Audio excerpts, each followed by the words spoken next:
Welcome to the Deep Dive. This is where we dig into the sources you're interested in, pull out the key info, and basically give you the essential knowledge, fast.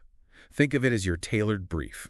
And today, we are diving into Jeremy Renner's recent, really quite powerful conversation on the Joe Rogan Experience. He went deep into that snowcat accident from New Year's Day 2023. Absolutely harrowing story, and his recovery journey since then is pretty incredible. It really is. And, you know, it's more than just a celebrity survival tale. It gets into resilience, the body's ability to heal, stuff like that. Yeah. And how facing death can completely shift your perspective. So we'll be covering the accident itself, the medical side, that long road to recovery, how he dealt with the pain, some advanced techniques he used. And yeah, the big life lessons he took away, plus what he's doing now with his foundation. Yeah. Our mission here is to give you the core insights from Renner's experience, those aha moments, without getting bogged down. Okay, let's set the scene. The day it happened, he was up at his place in Lake Tahoe. Mm-hmm.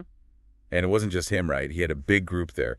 Yeah, like 25 people, family and friends, post-Christmas, New Year's gathering, so a full house. And the weather was extreme. Oh, yeah. He called it Snowageddon. Intense snowfall. They were snowed in, power out for 3 days. Just completely cut off, basically. Yeah. A serious situation even before the accident. Right.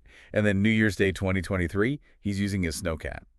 And that's when it happens. The injuries, I mean, the list is just staggering. It's almost unbelievable. 38 broken bones. You're talking multiple ribs, spiral fractures in his legs, shattered ankles, knees, fingers, arms, even a cracked skull, plus a lacerated liver, though apparently that was minor in comparison. It's just, wow. But the thing that strikes me is what wasn't broken, considering the force involved. Exactly. Miraculously, no spine damage, no brain damage, which is incredible. Mm. But the initial outlook was really bad. They were seriously worried he'd lose an eye, maybe a leg. Dire stuff. Which leads us to the medical side. There was a specific doctor in Reno who was key, someone used to these kinds of crushing injuries. That's right. A specialist who apparently deals with injuries from ski resorts, mines, that kind of severe trauma. But the catch was he was on vacation. Seriously? So what happened? Well, this is wild. The mayor of Reno actually got involved. Called the doctor personally, convinced him to come back. It really shows how critical things were. Wow. And this doctor, despite the severity, was apparently quite confident. Yeah, Renner mentioned he sort of assessed the situation and said something like, "This is easy," which, you know, must have been oddly reassuring for the family in that moment of panic. So the surgery itself, Mm-hmm. lots of metal involved, I gather. Titanium. A lot of titanium, yeah. Plates and mesh holding things together, face, ribs, legs, pretty much everywhere. And there was something interesting about the rib repair specifically. Yeah, instead of fixing every single broken rib, the surgeon apparently fixed just a few key ones strategically. The idea was that those would provide a framework, and the rest would kind of fall back into place naturally as they healed, almost like letting the body guide the repair. Huh. More nuanced than just bolting everything down. He mentioned the x-rays looked like carpentry 101, though. Right. Nails, screws, like 2x4s holding him together.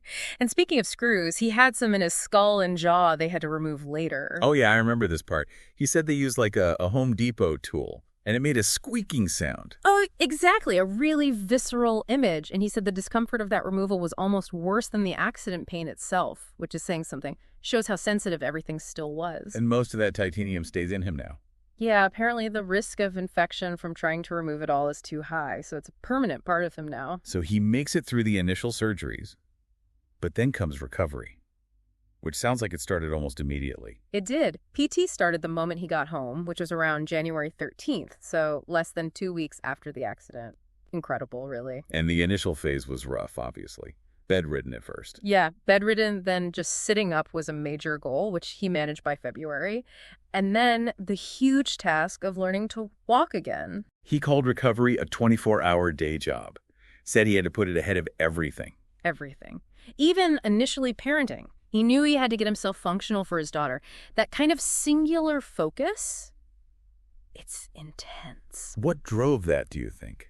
Besides the obvious desire to heal. Well, he pointed to sheer will, absolutely. But also the love for his family, seeing their faces, their reactions to his progress. He mentioned hundreds of people were involved in just keeping him alive initially. Well, but the day-to-day recovery, he said that felt quite lonely, actually. Even with support around, it was his internal battle. but those small steps, literally and figuratively, seeing his family's relief must have been huge motivation. Definitely. He used their joy as fuel. Right. And he got creative with the PT at home, didn't he? Like using resistance bands with his wheelchair. Resourceful, setting small, achievable goals, too. He seemed very focused on maintaining confidence step by step. And that mindset of, what's the alternative? Just relentless forward motion, no room for feeling sorry for himself, it seems.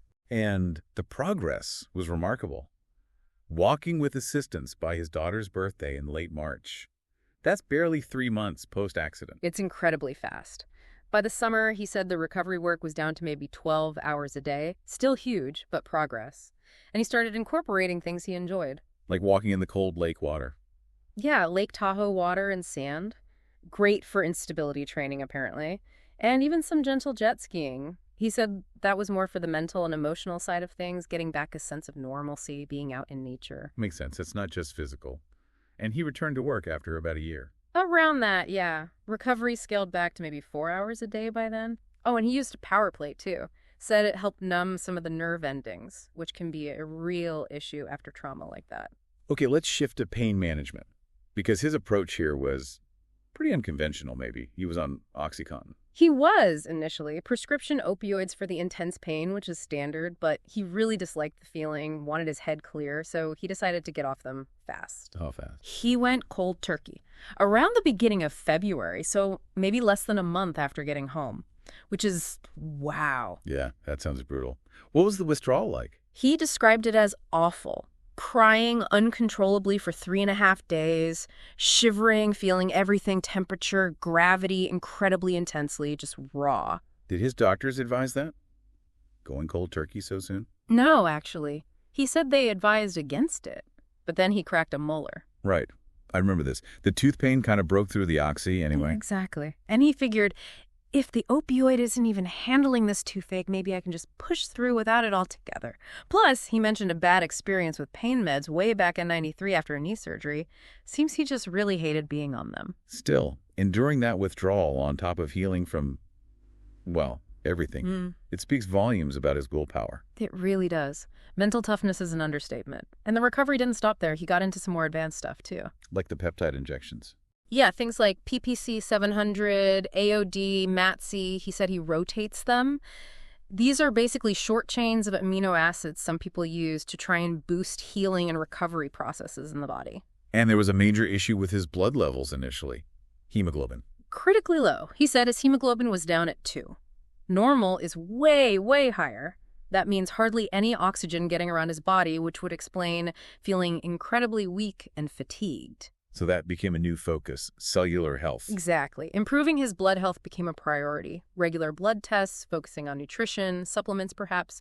He reported seeing benefits, better skin, more energy, improvements in mitochondrial function, which is key for cellular energy. You also use a hyperbaric chamber, right? What's the thinking there? So you're in this pressurized chamber breathing pure oxygen. The idea is it forces more oxygen into your blood and tissues, which can potentially accelerate healing, reduce inflammation, fight infection, all sorts of proposed benefits. And he found it helpful. He seemed to. Mentioned it helped with lactic acid after exertion, general oxygen intake. He even talked about potential anti-aging or disease prevention aspects, though those are maybe less proven. And apparently he'd take his work emails in there. Multitasking recovery. Anything else on the tech front? A red light and infrared bed.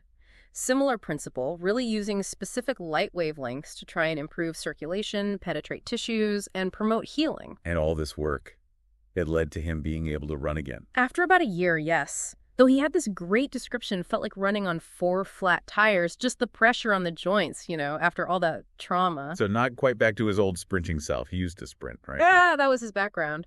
But it seems his focus shifted. It wasn't about getting back to that exact point, but more about overall health, function, and well-being in his current body. Wow. Adapting. That adaptation seems linked to a huge shift in his perspective overall.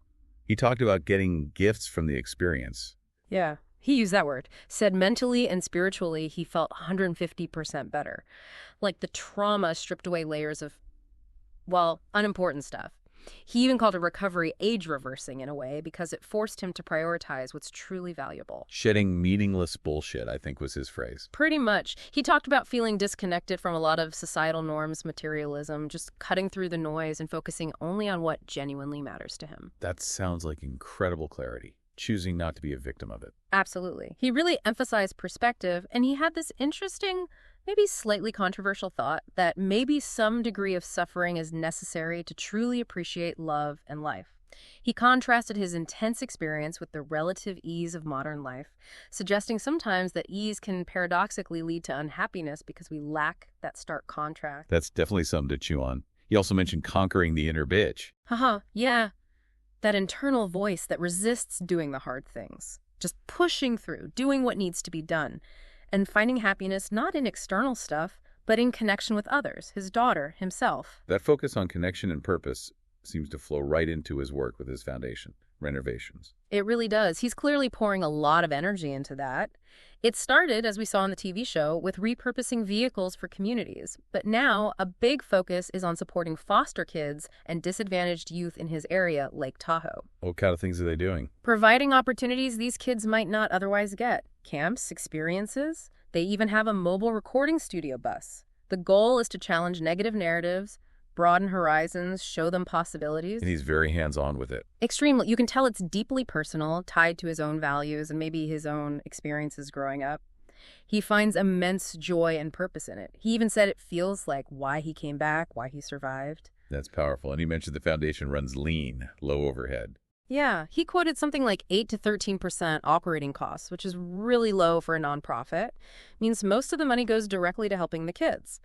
Their plans are to expand within Nevada, especially helping youth who are aging out of the foster system. That's a critical group that often falls through the cracks. Thinking about his acting career now, he'd already shifted priorities after his daughter was born, right? Taking less work that involved long separations. Yes, he'd already started being much more selective, prioritizing being present for her. The accident seems to have just amplified that focus on family and meaningful experiences. So choosing roles now has an even stronger filter. It sounds like it. He mentioned taking the Knives Out sequel, partly because it meant the whole family could have a summer vacation together in Europe while he worked. So it's about integrating life and work, finding projects that resonate personally or allow for family connection. He even talked about retirement differently. Not stopping work, but... Yeah, but having the freedom to do what he wants, with whom he wants, when he wants. Still working, but entirely on his own terms. And he made it pretty clear that his passion for the foundation work is so strong, he doesn't feel the need to chase acting roles constantly anymore. Living with intention. Sounds like a core theme. Definitely. Free from limitations he might have previously placed on himself. He also touched on his upbringing influencing his perspective. Being the oldest of 7, a latchkey kid. Right. That early independence in the 70s, having responsibility. Probably built resilience, self-reliance, learning from mistakes because you had to figure things out yourself. And moving around a lot as a kid. Yeah, he felt that forced him to observe different cultures, different ways of life, and form his own opinions rather than just adopting the views of one place. Made him more adaptable, perhaps? Interestingly, he said he was quite introverted initially. Yeah, and overcame social anxiety partly through teaching martial arts, which ties into another point, finding purpose and identity through mastering something difficult, especially after being bullied. That experience taught him about pushing through discomfort. And trusting his gut, maybe. Not always following conventional advice. Exactly. Especially when you're aiming for something extraordinary. Sometimes the standard path or advice just doesn't apply. You have to listen to your own instincts. The title of his book is My Next Breath. Breathing seems like a really central element for him. Hugely important. He talked about how conscious breathing was critical right after the accident, just to stay alive, and then throughout recovery, for pain management, for centering himself. And he learned breathing techniques young, through his mom's LeMay's class. Yeah, at 12 years old. Pretty unusual introduction, but it clearly stuck with him. He used it as a tool for pain, for anxiety, even just grounding himself in stressful everyday situations, like being stuck in traffic on Sunset Boulevard. He pushed back against the idea that breathing is just breathing. Reference that book by James Nestor. Right, breath. Making the point that how we breathe has a profound impact, something often overlooked. It was fundamental to his survival and recovery. There was also a point about empathy, wasn't there? How becoming a parent changed how he saw people. Yeah, he said it made him realize everyone started as a baby. Everyone has a whole life story that led them to where they are. So now he tries to understand the origins of negative behavior in others rather than just reacting to the behavior itself. A more compassionate viewpoint. Definitely seems like a big part of his growth through all of this. So Reflecting on where he is now, he seems to be in a remarkably positive place, considering everything. He really does. He talked about continuing to learn and grow just by sharing the story, feeling immense gratitude, living at a high vibration, as he put it, making conscious choices about love, action, perspective. And that idea of no more bad days. Yeah, because his definition of a bad day has fundamentally changed. After what he's been through, everyday challenges just don't register the same way. He believes that positive perspective is almost contagious, too. Okay, so wrapping up this deep dive on Jeremy Renner, we've covered the sheer physical devastation of the accident, the incredible willpower and support that fueled his recovery. The really profound shift in his outlook on life, what he values, what he lets go of, and of course his dedication now to giving back through his foundation. It's an incredible story of resilience, isn't it? And the power of mindset, focusing on what truly matters when everything gets stripped away. Absolutely. A powerful reminder for all of us, really. Which brings us to you, listening. Think about Renner's journey. What's the white noise maybe you could tune out in your own life? What helps you focus on your next breath, so to speak? Yeah, what truly gives your life meaning. It's worth considering drawing maybe a little inspiration from his extraordinary story. Thank you for joining us for this deep dive. We hope it gave you some valuable insights.